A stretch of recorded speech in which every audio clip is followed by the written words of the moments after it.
Cascading style sheets, or CSS for short, is used to style HTML elements. It controls colors, fonts, layouts, and responsiveness. There are 3 ways to apply styling.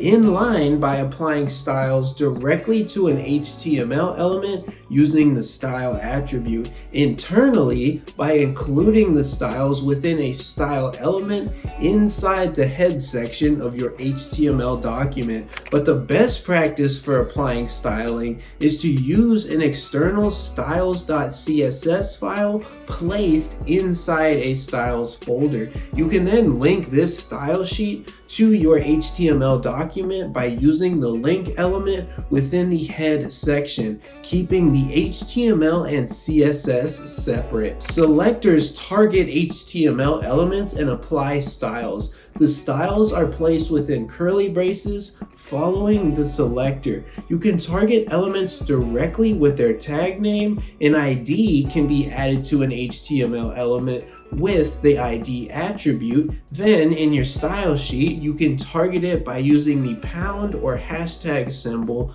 followed by the ID name. A class can be added to an HTML element using the class attribute. Then in your style sheet, you can target it by using a period followed by the class name. Properties are the portions of an HTML element that you can style. Each property has certain values that determine how it should look. These properties control aspects like color, size, spacing, and positioning. For example, color sets the text color and can be defined using hexadecimal values, RGB colors, or color names. Background color sets the background color of an element. Font size sets the size of the text. CSS uses something called the box model, meaning every element is a box consisting of margin, space outside the element, border, the edge of the element, padding, space inside the element, and content, the actual text or image. Layouts are structured using Flexbox and Grid. Both are essential for creating responsive designs. Flexbox makes it easy to arrange and align items in a container either horizontally or vertically. Using display flex on a container automatically arranges items in a row, but you can change this with the flex direction property. Additionally, you can control alignment, spacing, and resizing of child elements with properties like justify content, align items, and flex grow. Grid allows you to create layouts with rows and columns. By using display grid on a container, you can define the number of rows and columns with grid template rows and grid template columns.